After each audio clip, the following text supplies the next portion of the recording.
Story time about how a stranger wandered into my house and it led to something amazing. I woke up one night to someone ringing my doorbell over and over vigorously. I looked at the clock and I saw it was 3 in the morning. I went to the door and looked out of the peephole and saw a young woman outside on my porch.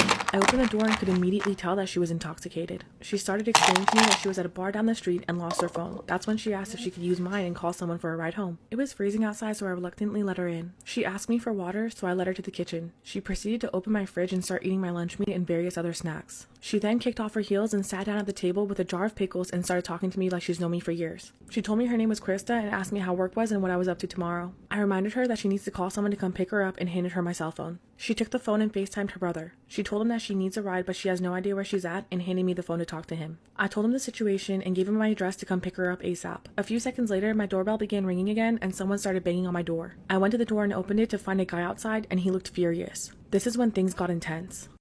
I opened the door and quickly found out that this guy was Chris's boyfriend, and it became clear that they were in some sort of fight. Krista started telling him to leave and accused him of following her and kept screaming at him that it's over between them. The guy turned his attention to me and asked what guy Krista was here to sleep with and began accusing her of coming here to cheat. He started yelling at me for helping her. All of a sudden, he grabbed Krista by her hair and started dragging her out of the house. I quickly ran after them and started screaming at the top of my lungs for him to let her go. Luckily, one of my neighbors heard the commotion and came to our aid. The guy let Krista go, but now he was trying to fist fight my neighbor. A few seconds later, a truck pulled up to my house and a man jumped out, which turned out to be Krista's brother. I quickly explained the situation and helped Krista into his truck. Krista's brother proceeded to confront her boyfriend, who was still making a scene, knocked him out clean with one hit, and drove off, leaving her boyfriend knocked out cold on my front lawn. Her brother texted me the next day thanking me and apologizing for knocking that guy out in my yard. We started texting back and forth and getting along, and I actually asked him out a couple days later. We've been dating for a few months now thanks to his drunk sister stumbling onto my porch. I guess everything happens for a reason.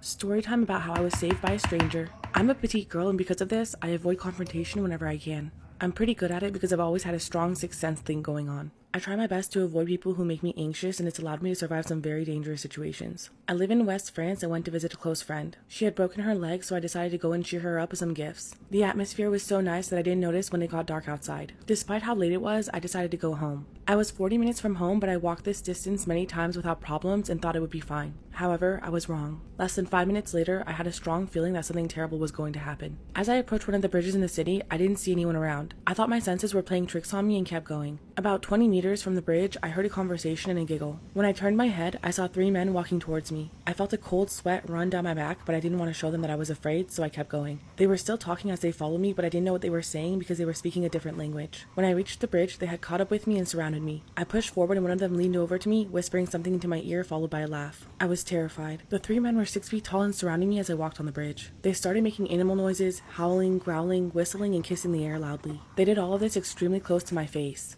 I had nowhere to escape to because I was on the bridge and would kill myself if I jumped into the water. The 2 minutes across the bridge felt like an eternity to me. When we got to the end of the bridge, I was sweaty, close to tears, and felt like puking. I was shaking, which only amused them more. That's when a miracle happened. Someone loudly called my name. I looked up to see a tall, older man approaching us. I had no idea who he was or how he knew my name, but it didn't matter because I felt like he was my guardian angel. He was staring furiously at the strangers and they fell silent. He asked them what they were doing to his girlfriend, then stretched out his hand to me, never taking his eyes off of them. I grabbed his hand and nestled his shoulder. My heart was beating fast and loud, but I was so thankful. I thought the 3 men would attack him, but they didn't. I almost heard their teeth grinding as they muttered something. Shortly after, I broke down in tears. He walked me home and told me he was walking near the bridge when he saw everything go down. I asked him how he knew my name and he looked surprised, then smiled. He said he didn't and he just picked a popular name. He dropped me off and we parted ways, but I'll always be thankful to him. Story time about how I accidentally discovered an online shrine of myself. When I was 18, I attended university and lived on campus. I made a few groups of friends to hang out with, including a new girlfriend. There was one class before lunch where it was traditional for people to go to the cafeteria afterwards to eat in pairs or threes. One girl named Lily asked me if I wanted to eat lunch with her after class, and I agreed. Over the next few weeks, this started becoming a pattern and I didn't exactly know how to say no. One day in that same class, someone asked if I could add them on social media. This happened in front of Lily and I saw her face jerk towards me from a couple seats over. It was such a sharp reaction that it was hard to ignore. Later that day, I saw that Lily had sent me a friend request. We had no friends in common and I had no clue how she knew my last name, but I accepted it. She'd message me constantly and comment on anything I posted. Other than lunch, after class, and social media, we barely spent time together in person. She also made it clear that she didn't like my girlfriend, who was also coincidentally named Lily. She'd always make remarks about how she's the better Lily. On the last day of class, she asked me to go for a walk in the woods afterwards for lunch. While we were out there sitting on a log, she kissed me without warning. I got out of there as fast as I could and I was happy I wouldn't see her for a while. However, she kept messaging me. Over the summer, I broke up with my girlfriend. When I came back to university, I started dating a boy. Lily wasn't pleased to hear this news. At this time, I was fairly active on Tumblr. When I was scrolling one day, I noticed something odd on a blog I followed. I saw someone receive an ask with phrases that I recognized. I realized it was taken from my About page. This made me freeze. The person was asking this random person to analyze a section of text from my page, asking for their opinion on what type of person would write it. I went to the person's blog and I was shaken to my core. I could tell it was Lily's even though it didn't have her name or pictures on it. The content was primarily about me. There are accounts of things I'd recently done, references to things as far back as I'd known her, and basically twisted every platonic encounter we had to a romanticized version. She had gathered every scrap of information about me online and offline and posted it on this blog like a diary. There were also numerous posts attacking my boyfriend. She made up a whole fantasy world with all this information. However, it gets worse. Lily had an audience. She asked open questions about me and our relationship. Her followers were invested in this fake fanfiction version of my life. After seeing all this, I confronted Lily. I sent Lily a message confronting her about the blog. She said nothing. She didn't even address it, just changed the subject even after I pushed for answers. After this, she deleted the page or changed the name because I never found it again. I wasn't going to hang out with her anymore, but we still had classes and I was afraid of what she'd do next. She made sure to stay in my life the whole time I was at university. There was a time I pulled away from her and she started rumors about me and damaged a career opportunity I'd put a lot of work into. I let her stay in my life, but just ignored her. After graduation, Lily wanted me to spend time with her, but I knew I was done. I made excuses all the time and stopped posting on socials that she knew about. She didn't give up though. She somehow tracked me and messaged me occasionally referencing things that I mentioned online somewhere that she shouldn't have known about. The last conversation we had is when she messaged me out of the blue after months of not talking. She asked about how I knew I was queer and I told her basic stuff. She quickly changed the subject about how she wanted to be a boy for me and became fetishistic. It freaked me out and I stopped all contact after this. Later, I slowly deleted her from my inactive socials. I really thought that she might finally move on. However, a few days ago, she sent me a friend request. It's been 12 years since I first met her. I'm not accepting it. This is why quick thinking could save your life. A few years ago, I lived in an old one-person flat.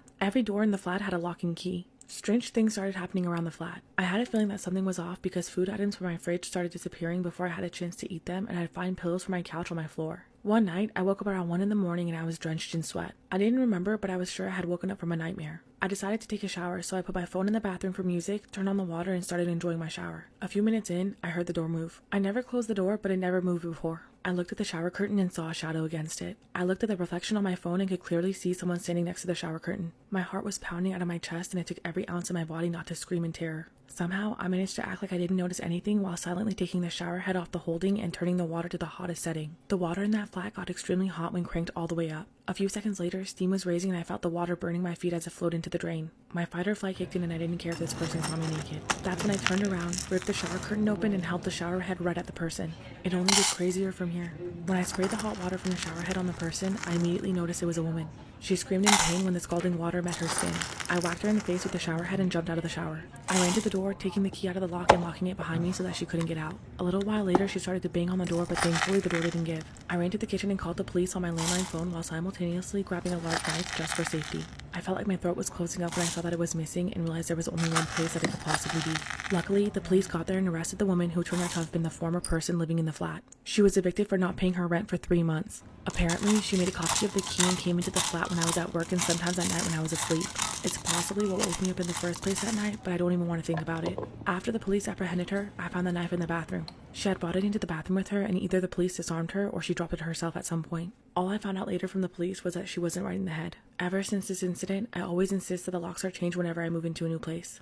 This is why karma has no deadline. I'm a middle school dropout and I became a depressed shut-in from the age of 14 to 20. When I was 20 years old, I got a dog who completely helped me turn my life around. I named him Sherlock, and because of him, I started going outside more to take him on walks. Then I got my GED and started going to college with the intent of giving him a better life. I was 24 and living at home with my brother and my father. Around this time, my brother got a girlfriend. A week into their relationship, Sherlock bit her ankle. It didn't break skin or do serious damage, but everything went downhill because of this. My brother and his girlfriend plotted to kill my dog and throw his body into the river. However, my brother couldn't bring himself to do it and told me everything, followed by breaking up with his girlfriend. A week later, she was kicked out from her residence and my brother ran to her rescue. After they got back together, she would call me using his phone to threaten and scare me into thinking that she would murder Sherlock. I put Sherlock in a training class to sort out his biting issues and he made major improvements. I was stressed and always kept him locked in my room while I was at work for fear of my brother getting to him. I told my brother that I was actively looking for an apartment and would be moving out soon. However, one day when I came home from work, Sherlock was gone and so was my brother.